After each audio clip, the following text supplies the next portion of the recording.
Amis téléspectateurs, bonjour. Professeur Ignace Rama, je suis. Bienvenue une fois encore dans votre émission Au-delà de l'invisible, les mystères. Aujourd'hui, nous allons parler des différents troubles, les causes, les conséquences et apporter des solutions à nos très chers téléspectateurs.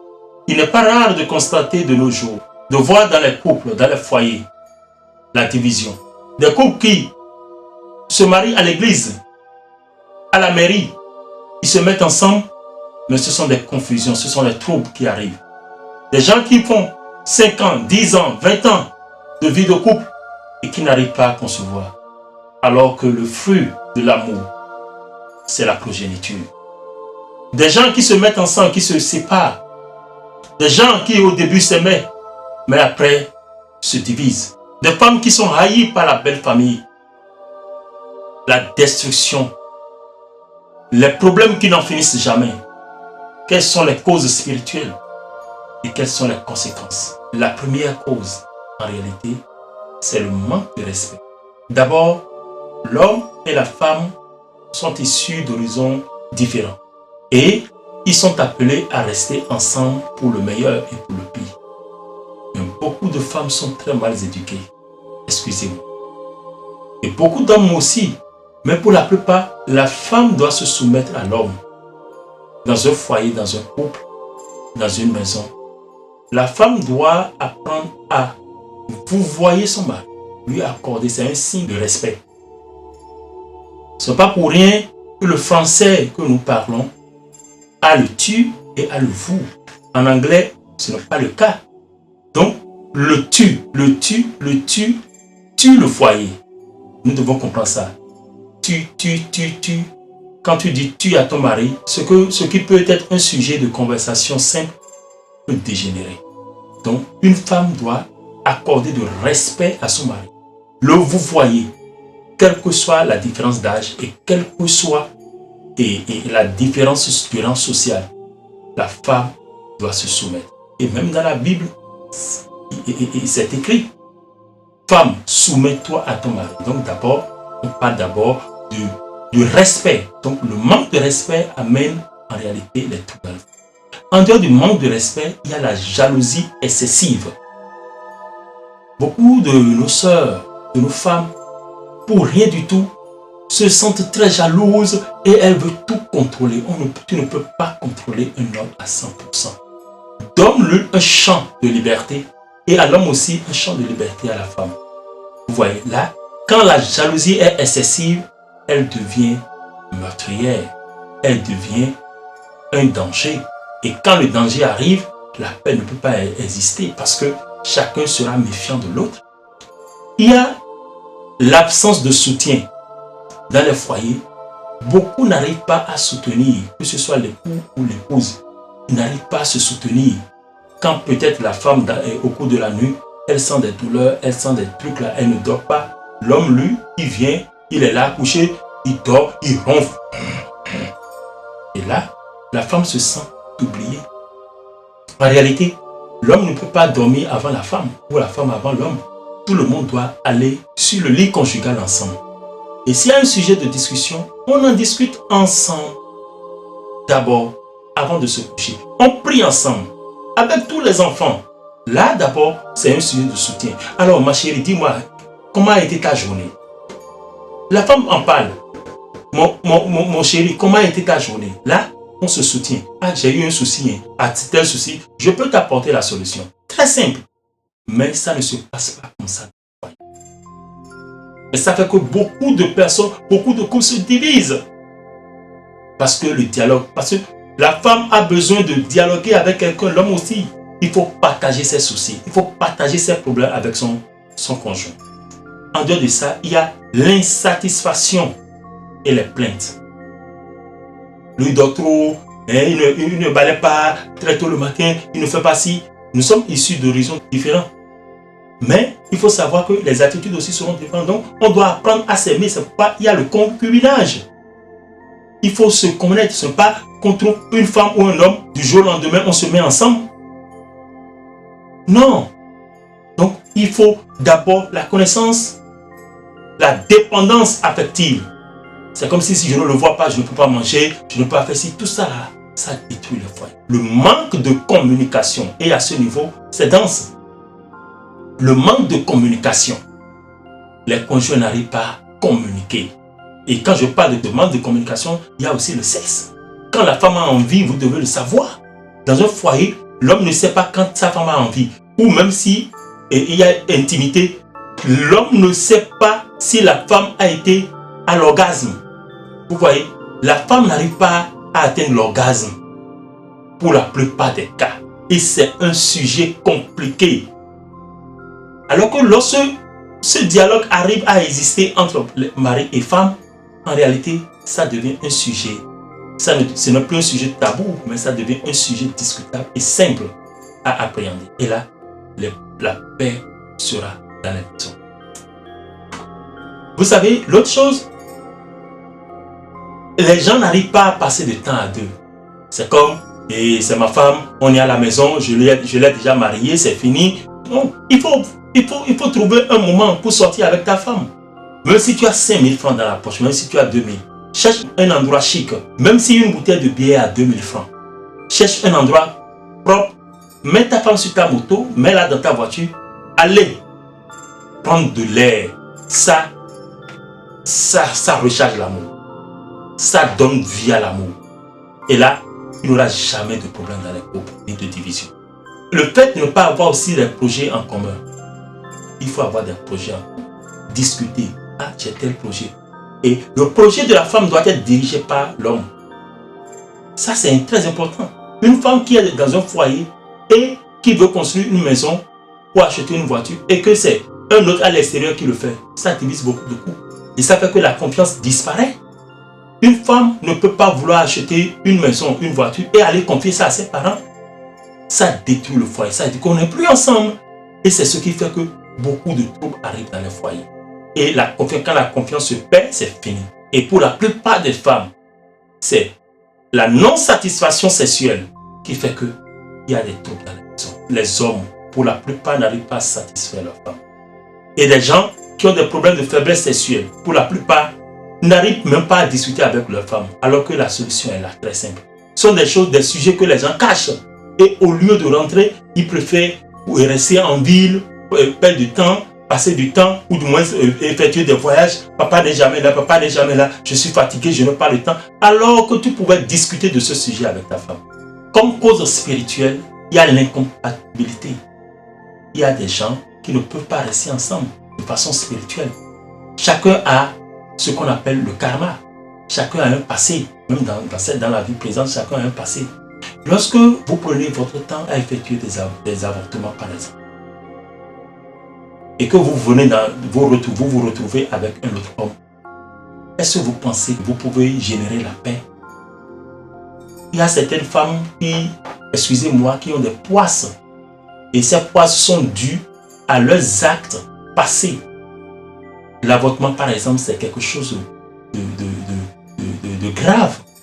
Et quand vous le savez et que vous continuez par le faire, ça peut créer des problèmes dans votre foyer. D'abord, même quand on vient même et dans la médecine, quand tu es femme au moins, par exemple, et tu fais un avortement, si on ne te prescrit pas des soins,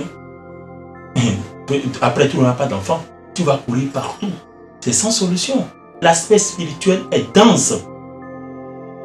Donc, ou bien un homme qui court, on sait que quand on tient une intimité avec une femme, la mémoire interne de la femme garde, n'est-ce pas, cette entité garde l'esprit. L'esprit généré au cours d'un débat sexuel pendant au moins 6 mois. Et voyez, un homme et une femme qui se laisse emporter, emporter par les entrejambes là, par un certain nombre d'hommes. Regardez le nombre de flux et le nombre d'énergie capté par sa matrice. Et là, quand tout ça est capté et toi-même tu te mets là, ça veut dire que tu deviens une entité soumise. Et ce sont ces poisses qui se transmettent maintenant et qui amènent la confusion dans beaucoup de foyers, dans beaucoup de vies. Et les gens se marient parce que j'ai vu une belle femme, elle a une belle rondelle derrière, elle a des seins très jolis, elle a mis des maquillages et puis elle est jolie, je vais la marier. Ce n'est pas ça. C'est pourquoi il faut aller fouiller de façon spirituelle. Il faut aller fouiller de façon spirituelle avant de vous mettre ensemble. Si vous êtes ensemble aujourd'hui et il y a des conséquences, il y a beaucoup de choses qui se passent, ou du même, vous avez même des enfants et les enfants n'arrivent pas à réussir, ou bien il y a des confusions, vous devez chercher un spirituel pour consulter, quel que soit ce que vous faites, n'importe où vous êtes, allez fouiller et chercher. Parce que cela crée beaucoup de problèmes. Et je me rappelle de l'histoire d'une femme qui sort au dehors, son mari à l'intérieur, et qui voit 3 vieillards devant sa porte. Et il leur pose la question de savoir qui cherchez-vous. Nous sommes venus vous habiter chez vous. Lui, il s'appelle richesse. Lui est paix et l'autre amour. Ou bien. Et il dit d'accord. Et on invite seulement une personne parmi nous. Elle rentre, elle fait. Au finish, en réalité, on dit à l'amour de rentrer. Et quand l'amour devait rentrer, que ce soit la richesse, que ce soit le bonheur, tout le monde les a accompagnés. Et au lieu de recevoir une personne, ils ont été obligés de recevoir. Ils ont reçu 3 personnes. C'est pour dire quoi? Là où il y a l'amour, il y a tout. Peut-être que si quelqu'un, si une voix telle que et la mienne, vous avez été entendue par le passé, cette situation que vous vivez aujourd'hui, que tu vis chez toi aujourd'hui, tu ne pourras jamais vivre cette situation et tu seras plus heureuse. Aujourd'hui, tu n'es pas heureux ou heureuse, tu es malheureux. Mais sache que c'est toi-même qui as été à la base. Et ce secret que tu gâches que tu gardes au fond de toi, te ronge, te détruit. Et ce sont les conséquences de l'amour que tu as raté. Les conséquences de la paix du corps que tu devais, de ta contenance. N'est-ce pas? Qui a fait que aujourd'hui il y a tant de troubles et tant de confusion. Et c'est ça qui crée plein d'orphelins, crée des veuves et des veuves. Et la stabilité psychologique n'y est plus. Avant une union, il faut nécessairement une consultation spirituelle pour savoir de fond en comble le partenaire ou la partenaire qui se trouve en face de nous. Et comment ça va se faire? Vous allez chercher selon vos obédiences religieuses pour faire le tri. Chez moi, par exemple, le nom, prénom, date et lieu de naissance et le nom de la mère et une photo pour l'homme. Ainsi, pour la femme, on prend les deux et on va en consultation. Le pack de la consultation est payé. La consultation elle-même elle est gratuite. Le pack de la consultation est à 10 000 pour chaque personne. Et on fouille par rapport à l'archange pour voir si les deux amoureux sont compatibles. Sur tel plan, sur tel plan, sur tel plan. Il y a des gens qui sont nés pour ne pas avoir de femme dans leur vie. Il y a des gens qui sont nés et ne peuvent pas être en couple. En couple, ça ne peut pas marcher. Même sur le plan professionnel, pour que ça marche, ils ne doivent pas rester en couple. Il y a d'autres qui n'ont pas de choix que de rester en couple. Ce sont des apports, des choses que nous devons chercher à comprendre et à savoir. Ce n'est pas parce que tout le monde se marie qu'il faut se marier forcément. Non. Qu'il faut mettre la bague au doigt pour faire plaisir à telle ou à telle personne parce que demain les conséquences seront personnelles. Donc, il ne faut pas faire un mariage pour faire plaisir ou par pitié parce que c'est un problème de vie. Si vous n'êtes pas sûr de vous, ne le faites pas. Et quand vous consultez et on vous dit que ce n'est pas bon, ne vous hasardez pas sur ce terrain. C'est très important. Et s'il existe des problèmes qu'on peut régler, des problèmes de lutte, de famille, à tel niveau, ce sont des problèmes qu'on peut régler. Mais s'il y a des problèmes qu'on ne peut pas régler et que vous ne pouvez pas rester ensemble, vous n'avez pas d'autre choix que d'obéir. Maintenant, et si des problèmes existent et ce sont des problèmes réglables, qu'est-ce qu'on fait?